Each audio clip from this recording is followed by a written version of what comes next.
right. Well, thank you to Professor Sukier and the panelists for their incredible discussions. There's no doubt the education sector has a huge role in advancing the digital economy. And now we're going to move our conversation around building resilient economies and the roadmap to advance Africa's economic recovery. We are pleased to have Nancy Adosi, the professor of political science and senior researcher at the UN Migrations, to moderate this panel. If I could turn it over to Dr. Nancy Adosi, please.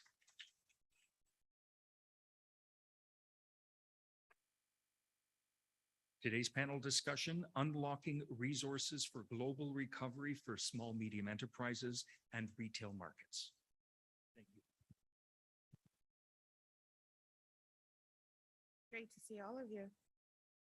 I'm excited to be here as an African as well as a Canadian. It's amazing to talk about the recovery of the economy in a post-COVID world. And joining me today are three very special people.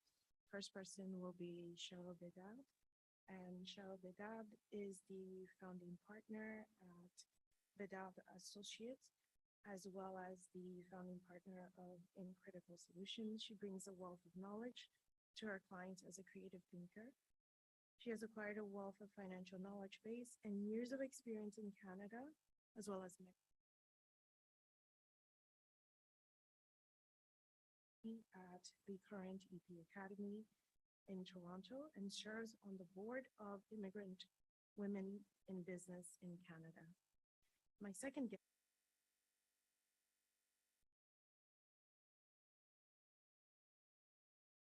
and a progressive business development leader. She is currently the operations manager at Haltech Regional Innovation Center.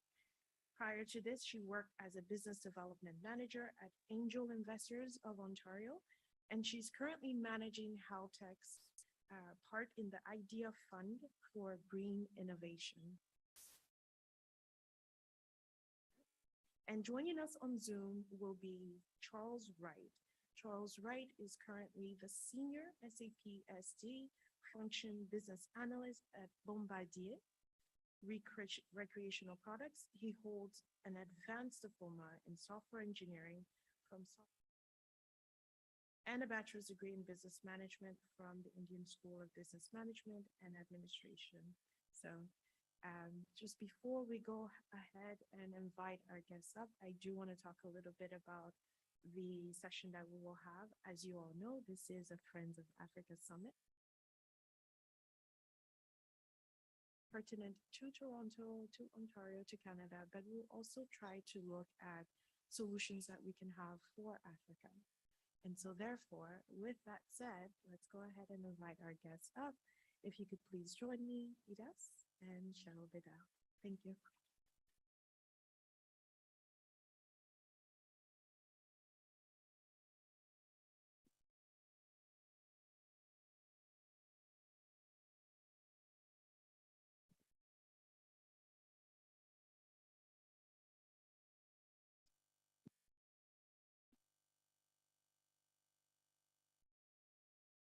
All right. Can you all hear me? I think I'm putting on my big girl voice today, so hopefully you all can hear me. I'm usually very quiet. So thank you so much for joining me. And do we have Charles joining us on Zoom? Just want to make sure before I go ahead and start. Hi, everyone. Yes, I'm here. I'm joining from Zoom. Okay, we'll go ahead and start. So the first question that we have are, what key resources need to be unlocked or considered in an economic global recovery? And before you answer that, I would love for you all to introduce yourselves. I don't think I did justice when I was introducing you, so please go ahead and introduce yourself and let us know what your thoughts are on recovering businesses in the post-COVID world. Hello? Hi. So I've been working in the startup space as a social entrepreneur. And through that shift, I got introduced to amazing investors who really care about impact investing. And what we have seen in the post-COVID wake-up call is that people who are not taking a progressive stance in terms of their corporate presence, their organizational presence, as well as their civic presence, that they will not be able to distinguish themselves from the people that just do the talking and don't do actually things that are action-based and make change. And so in terms of what I believe is really important in this new global economy recovery is actually watching what people do and less of what people talk about. And this is why I'm such a huge supporter of this organization, because there is so much action and so much outcome-oriented activity that I'm so proud and honored to be part of this community and to join you today.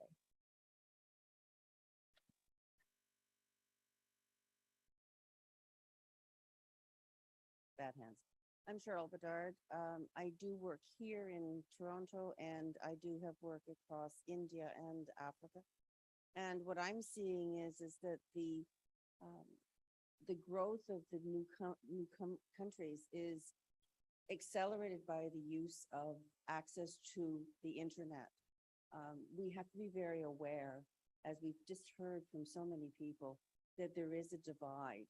And so when I'm working in Africa and working in India, we don't depend on computers. We depend on our phones, because in India and Africa, they've skipped the computer and they're on the e-commerce. So that's a big difference. What we're also looking at is stepping away back to where we started here in North America and Europe, when there wasn't internet connections except at cafes. And so when we're dealing in Africa and India, we have to have these hubs or centers in villages and in the city where people can access the internet. They own smartphones. This is one way of moving people forward, is to put up, and the internet is not accessed through hardline.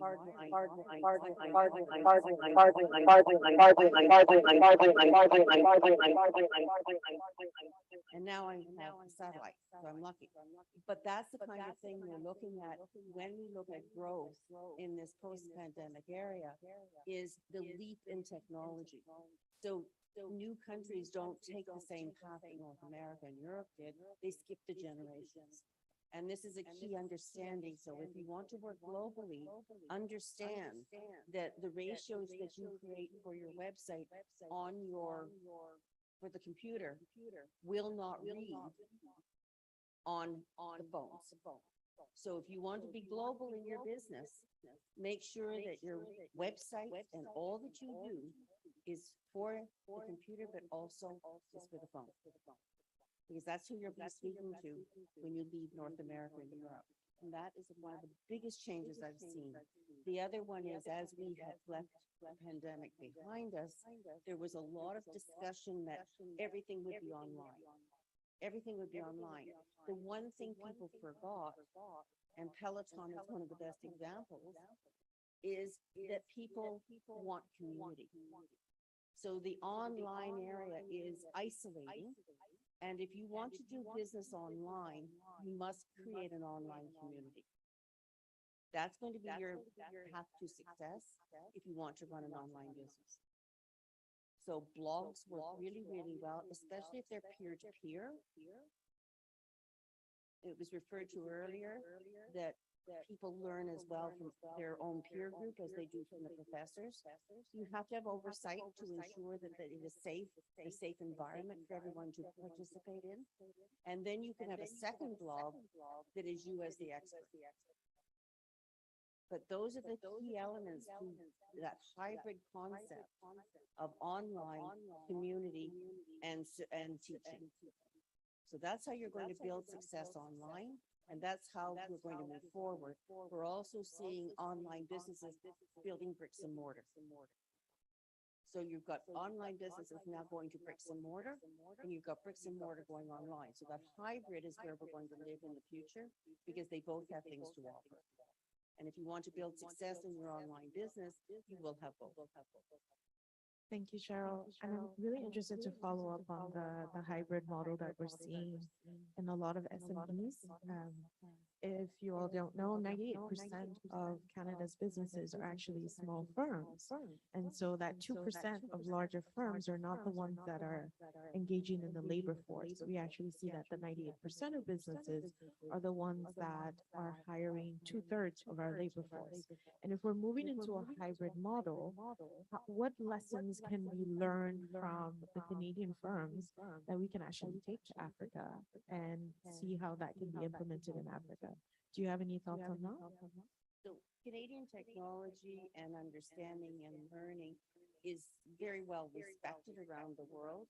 We have to go and ask the people in Africa what they need. We can't, as Canadians, impose our opinions on Africa and the countries in Africa. Africa is a continent. But what we can do is go into these countries and say, here's what we have to offer. What would you like us to do? How can we build partnerships between your country and ours that satisfies the needs of your country in the manner that's appropriate for you, your psyche, your culture? We have to be respectful and offer it and say, pick what is best and what path do we take, rather than just imposing. So it's that partnership understanding that is going to be the strength of Canada working internationally. I absolutely love that. Idas, do you have anything to add?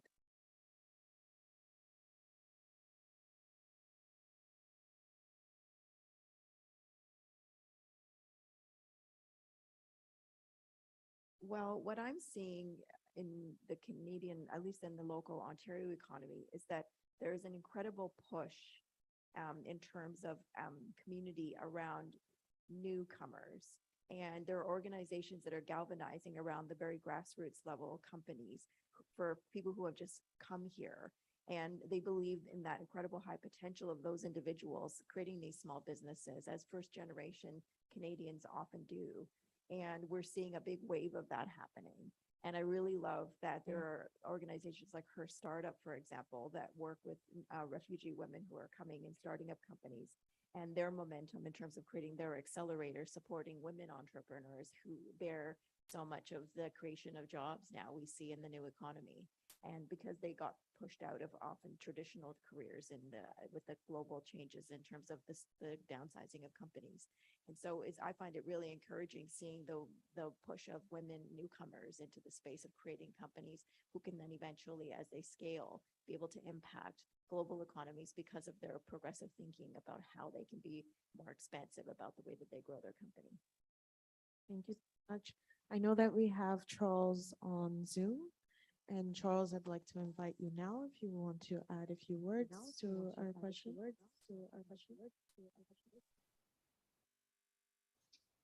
Hi everyone. Can you hear me all right? Yes, we can. Okay.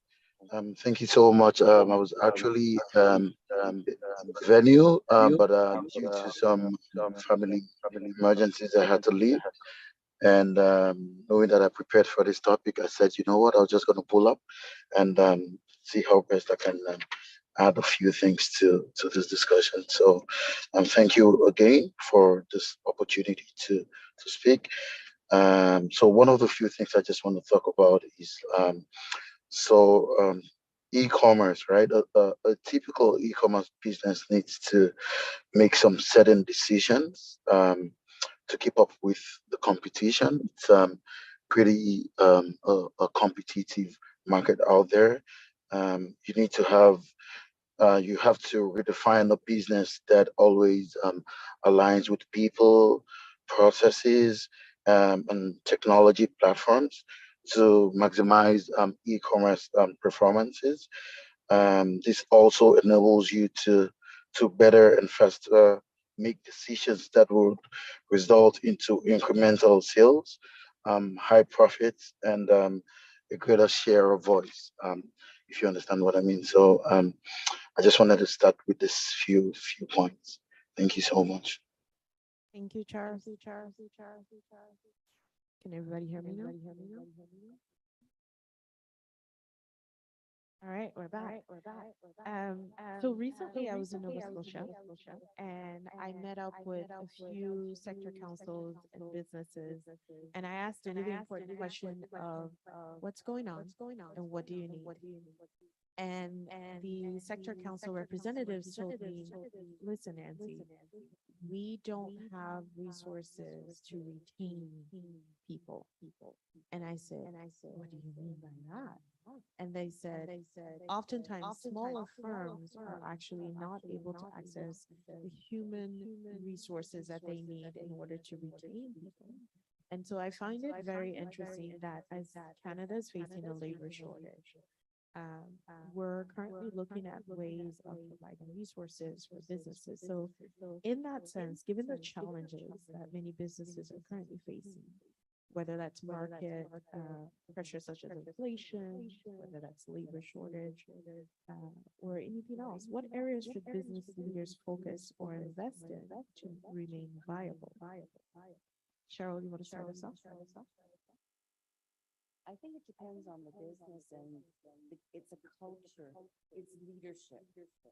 So if you engage your employees and you create a culture that is holistic and encompassing, people will take ownership of the business and ownership of the vision of the business and the mission of the business. So it really comes from the top down. They're not employees as much as they are partners in the business. And if they have an ownership position, not in terms of money, but in terms of ideals and structure, they're more likely to stay. Here's some small things you can do that many owners have difficulty understanding, but things like group benefits, group RSPs.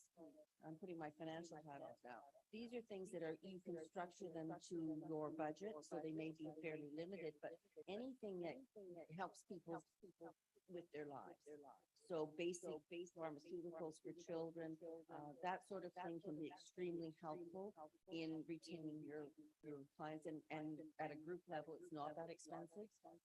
Setting up an RRSP, a group RSP, you may match it, you may offer a certain percentage, or you may just set it up for your employees and set up the deductions for them to facilitate their savings.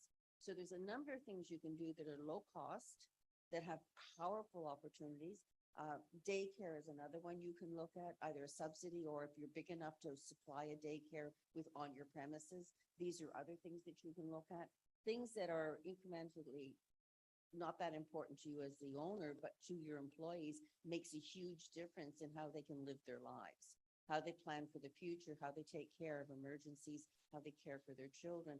These are all dominant in their lives. And if you respect those and figure out how you can support your employees in that way, you will find that you will build loyalty. And loyalty is a two-way street. So if you want your employees to be loyal to you, you must be loyal to them as well. And the easiest thing to do when things are tough is to fire people. Find other solutions, give people job security. They're more likely to stay with you if you respect them as people, and as much as possible, figure out how you can keep them even in the hard times. They will be loyal to you because you're loyal to them. Thank you, Cheryl. Edith? I was talking to a friend of mine who actually works at a very big Canadian corporation, and one of the biggest challenges they're finding is addressing the fact that people don't feel like they belong in the workforce after the post-COVID world. They can't adjust to the shift back from working at home to a hybrid space. And there's a lot of stress related to that, because people are trying to figure out what is it worth going into the workplace? Do they feel like they're very actually accepted in, and a lot of people have discovered more about themselves as people having been at home and disconnected from the workforce. And so more and more big companies are looking at really having conversations with senior leadership and actually diversifying their senior leadership so they can start asking better questions about what it means to actually belong to a company culture. And those conversations are just, I think, starting, and they're addressing things like, what does it mean to, how do we address the feeling that people have about being microaggressed in the workplace? How do we allow people the voice to be able to express that so they feel more comfortable? And we were having a conversation actually last night after the pitch event, where we were talking about the skilled labor shortage that is so achingly problematic in this country. And because of the point system awarding certain types of professions very highly in terms of immigration, we're struggling so hard to find the basic skills to, for example, grow companies like our small and medium enterprise. And so I wonder what's actually happening at that level of government where we're looking at addressing the skill shortage for the companies that actually build and create companies in this, for the kind of resources and skills that actually build companies where people are scrambling trying to find people to fill those kinds of jobs as they grow their companies. Thank you, Idas. I want to invite Charles to go ahead and give us his thoughts on what areas should business leaders focus on or invest to remain viable.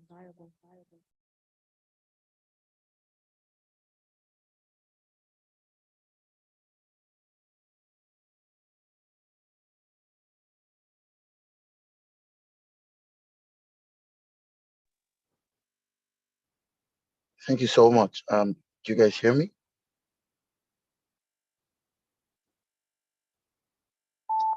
Just checking. Do you guys hear me? Yes, we can. Yes, we can. Oh, okay. Okay.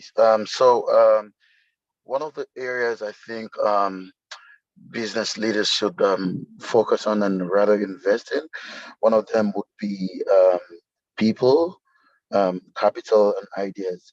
So for people, um, we all know that the foundation of our economic success resides in our human capital, right?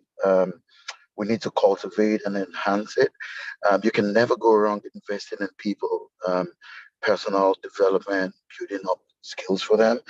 Um, Another area I wanted to talk about is capital. We need enabling environment that attracts investment, that nurtures new ventures and industries, and also allows existing businesses to expand and create new jobs for people.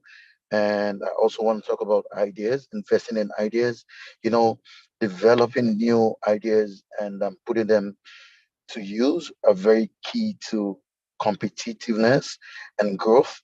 As we transition to an economy where wealth creation becomes increasingly tangible assets such as IP and data, um, a modern innovation toolbox must be a core element of our economic framework. So I think these three areas, people, capital, and ideas, should be one of the major places where business leaders should focus on right now and try to invest in. Thank you so much.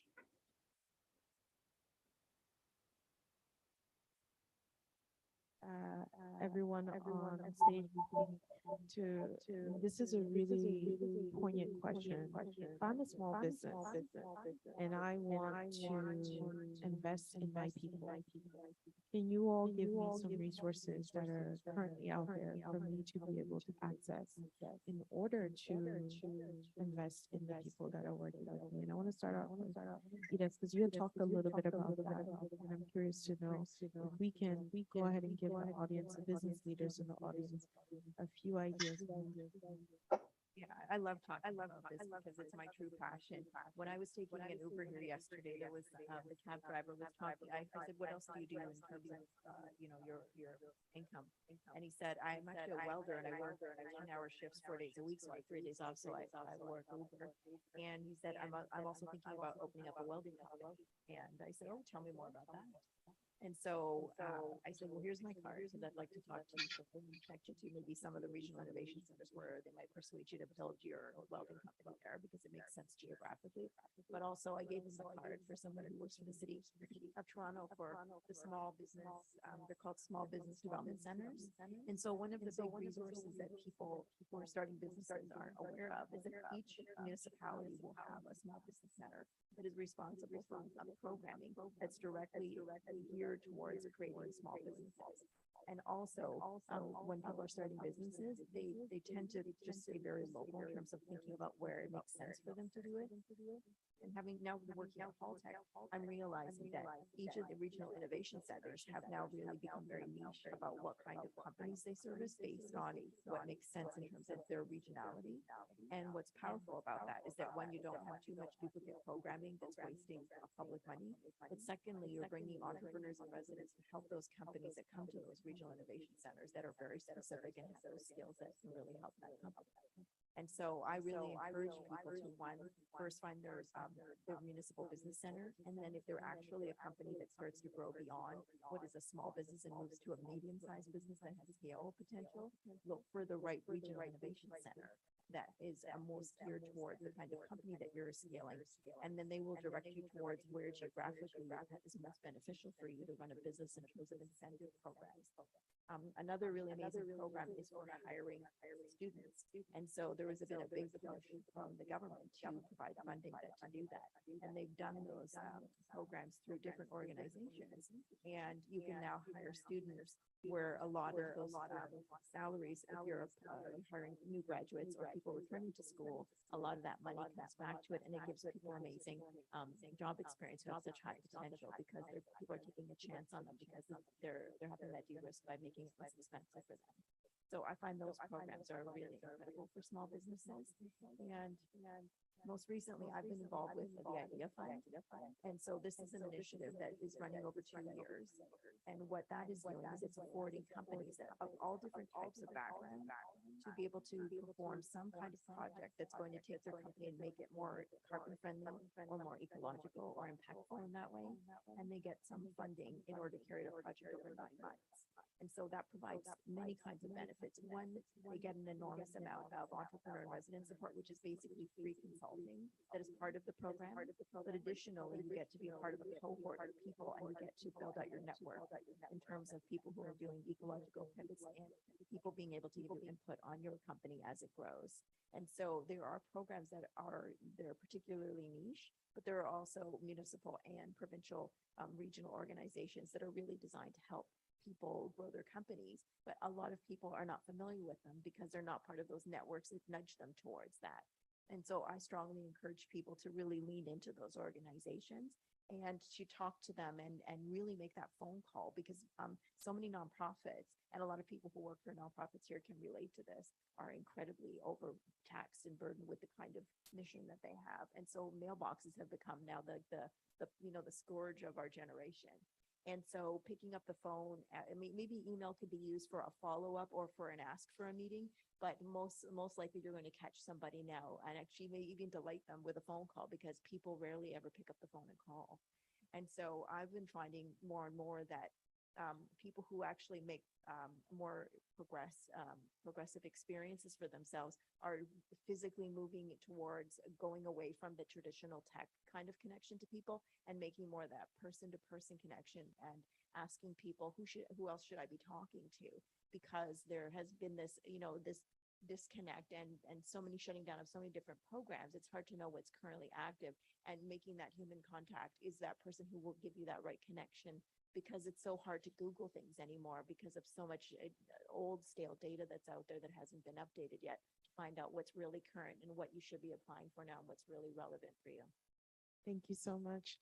And Cheryl, I invite you, as someone who's worked in the Global South and you've worked across the different countries in Africa, we are being joined currently both online and in person by a lot of representatives of governments in Africa. So I'm curious to know if you have any ideas about what those representatives can provide for small businesses in Africa or for small businesses in Africa. I'm going to take a step back from that. For the people in North America whose countries are Africa and India, those of you who wish to give back, you can be the bridge between North America, Europe, and your home country. It's a key element to being successful in building a business in your home country. If you have the contacts in your home country, you're bringing the expertise you've acquired in Europe and in North America, and you're taking it back to your country. But most importantly, you understand the psyche of your home country. So you can be a tremendous bridge of aid and help and understanding and knowledge between what is necessary in your home country and how we can help from North America and Europe. And that's the model that I use. And I find it very successful because I'm not sitting here in North America determining what is necessary in different countries in Africa or in India. I've got someone who has lived it and has experienced it. And they're telling me, well, when I go back to my home country, I go back as a Canadian, I go back as a Swiss, I go back as an American. But I have the understanding and respect of the people there because I look like them, I understand them, I understand how they operate, that essence of the country. And that is what is missing when you are a North American trying to do business in these other countries. You don't have the knowledge base. You might think you do, but unless you've lived in that country and understood it, you don't. So if you want to build success, find yourself those partners and then go into these foreign countries and you will build success in that manner. It's a key element to understanding. But more important than anything else is ask. And then listen. Don't tell people what they need. Ask them what they need. Also ask them how to facilitate it. How do we do that in your country? How is your country different than the one I live in? And how do we make it work? It's a partnership. And you don't go into these countries and take everything out. You go into these countries and you leave things behind. And that's thank you. And that's the difference in being successful, is everybody gets paid their fair share and everybody shares equally. And the one thing North America and Europe can give is knowledge. That is the gift you can give back into your home countries, is the knowledge you've acquired elsewhere. And when you leave that knowledge there and you give them the wherewithal to run their own lives, then they rise up. And that's how you build success over the long term. Thank you so much, Cheryl. That was amazing. Yeah, definitely. And I think asking and listening are the main tenets of inclusivity, which also leads me to my next question. And this one, I would love for Charles to lead us on with this particular answer to this question, which is, how do we ensure that we build, or rather we continue to build, inclusive and resilient local and national economies? Charles?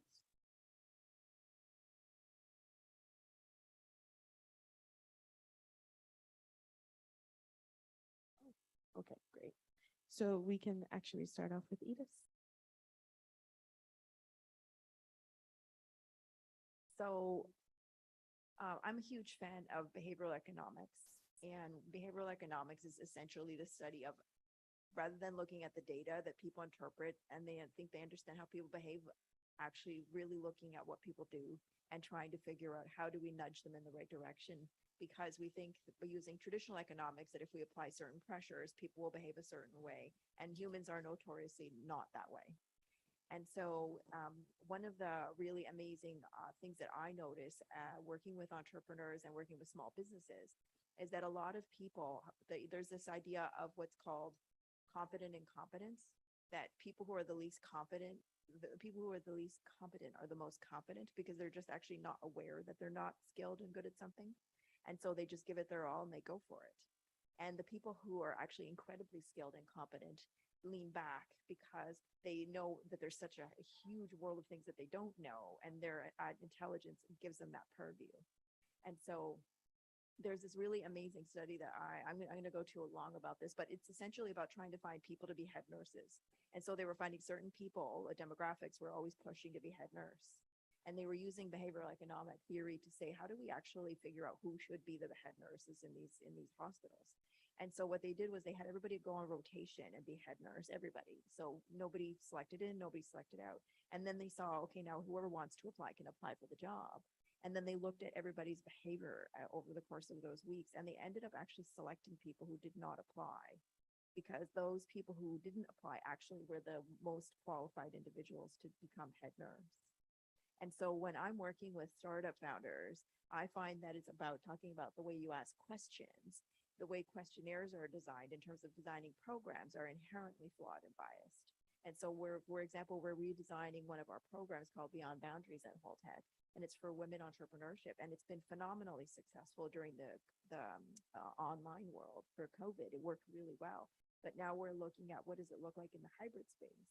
And so the first thing we're doing is figuring out how do we design a questionnaire to talk to the community, to let them tell us in the post-COVID world, how do women want to be trained in the very core powerful components of entrepreneurship, and let them help us build it, as opposed to we build it for them and hope they come. And so more and more we're learning through the process of studying behavioral economics in terms of how we actually get change in the world. We have to really start by asking, it's the way that we ask the questions matters sometimes more than the data that we think we're trying to get at. Thank you so much, Cheryl.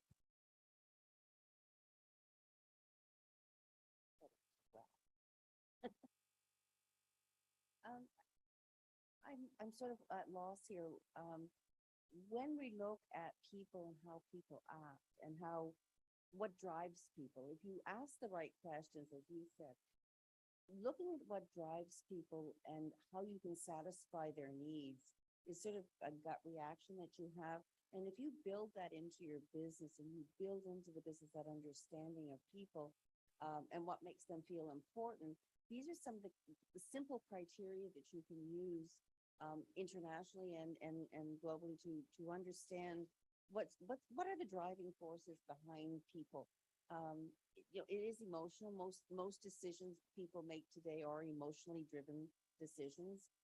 If you're building a business, remember that they buy you first, and then they buy whatever you're offering. So there's some basic understandings of human nature that we seem to have got lost in this hurly-burly of technology that we have to return to. Because as much as we use the internet, and with the white hair and all, I'm a techie and I love it. And I use it internationally on a daily basis.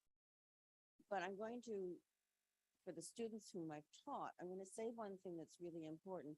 Would you put your cameras on, please? Because it is that one-on-one, face-to-face that is still so powerful, because we are humans. And we want to connect. We want to know something about you. We want to feel how you respond to what I'm saying to you. You have to understand that we are first and foremost human, irregardless of where we come from. We are human beings, and each person it needs to be respected. And you need to be able to see people. If you can't touch them, which has been wonderful over these last 2 days, to be able to see the full body, to be able to hug and talk and touch, this is human need. So when we're using the internet, how do we connect? Well, we connect visually, and by the tone of voice that we're using, and by our gestures. We have to humanize the technology. It is a tool, not a toy. It's a tool. And how do you make it work for you and fulfill your promise to the people whom you're speaking to? How do you do that? What tools do you use on this technology that helps you connect? That basic human connection is the basis of everything, and we cannot forget humanity. We can't get lost in all the buzzwords. I'm teaching to my students, they know what I'm talking about. You need to be that basic human being. You have to be flawed. Don't be a robot. Show your imperfections. Make mistakes. Acknowledge them. Be human. Because it's your humanity that is going to be successful. Thank you so much. I think that was amazing. Again, the wonderful Cheryl Vidal. At this time, I think we have time for one last question from the audience. If anyone would like to ask a question at this time, please feel free. Oh, we have lots of hands. That's amazing. Do we have mics, please? Can we get a mic to the lady in the front, please? Thank you. So thank you for this opportunity. I kind of like, I have to ask this question. Yeah, thanks for panels for all your wonderful advice. And I really appreciate it as a small business owner. So I'm the founder of Chance Group, and we provide resources and informations that helps newcomers to help them to settle down in Canada. So as we are talking about newcomers, immigrations, and as a small tech startup business owner, so the conversation like actually really like relates to me as a small business owner. So the challenge as a small business owner and also a female entrepreneur at the early stage, just to save the cost. So I hire a lot of students through universities and schools. The challenges I found that there's a lot of government grant, but they're more for domestic students. Not so many opportunities are there for international students. I've done interviews with a lot of wonderful international students, but I couldn't hire them. So I actually spent like actually a month or two just to find the right candidates. I have the money on the side from the government.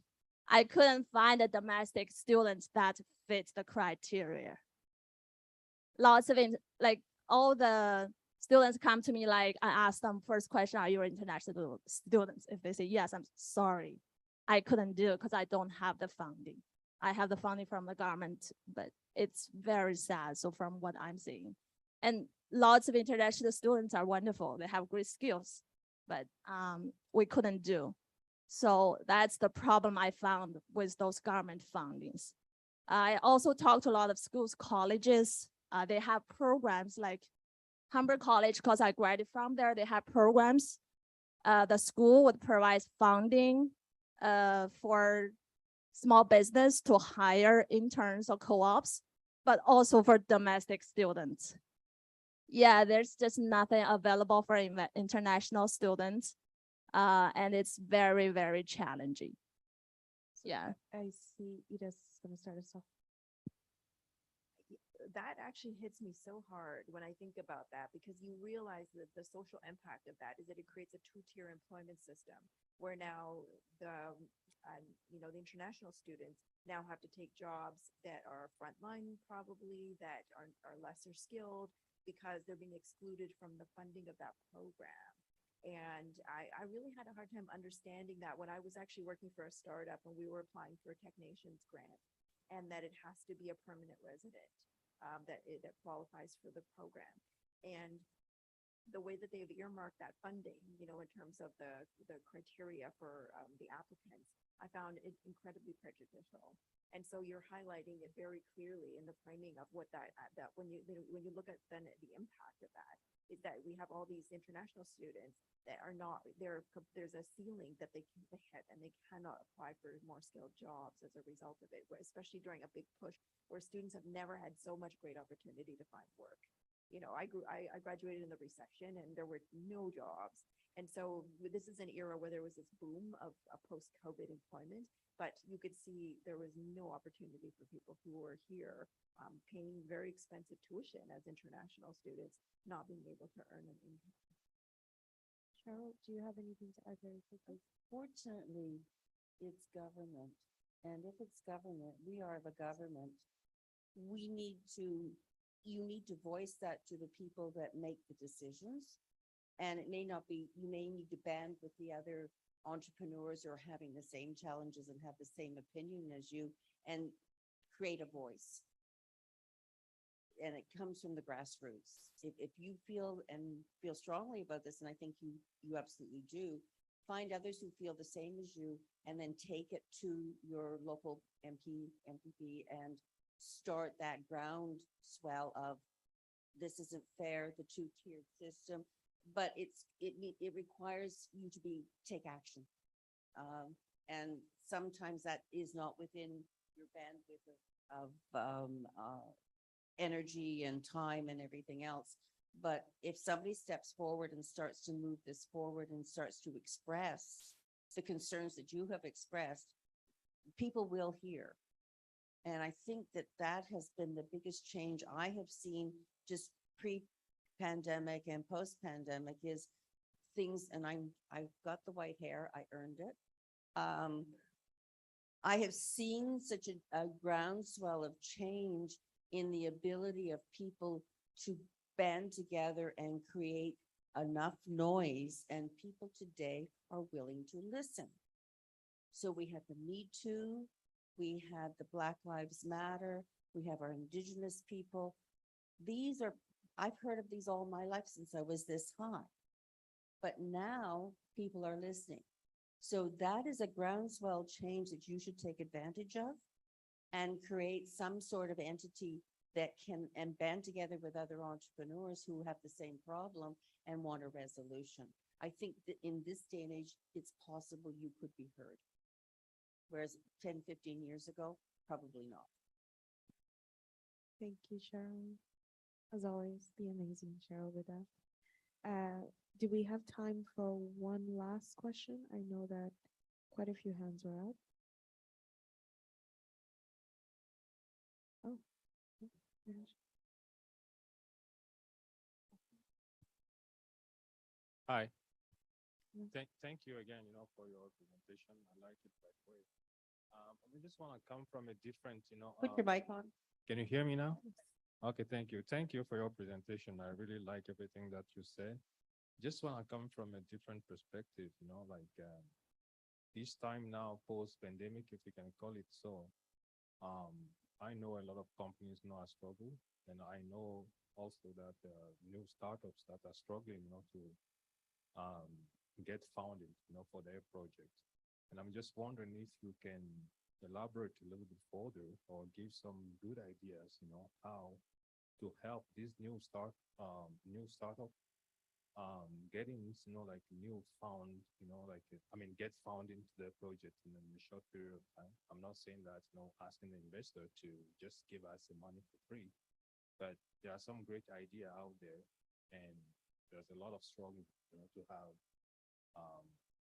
investors, like listen to us and help us. From your perspective, what are the advice that you can give us?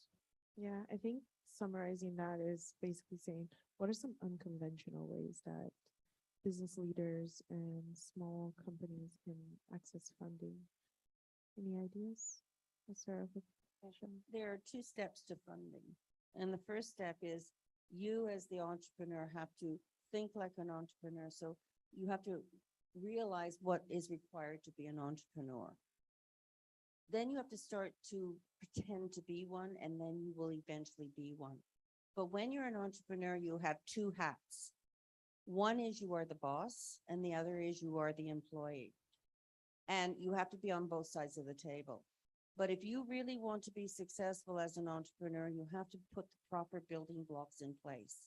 And they're the things that are not interesting. Those students of mine will know what I'm talking about. You need to be incorporated.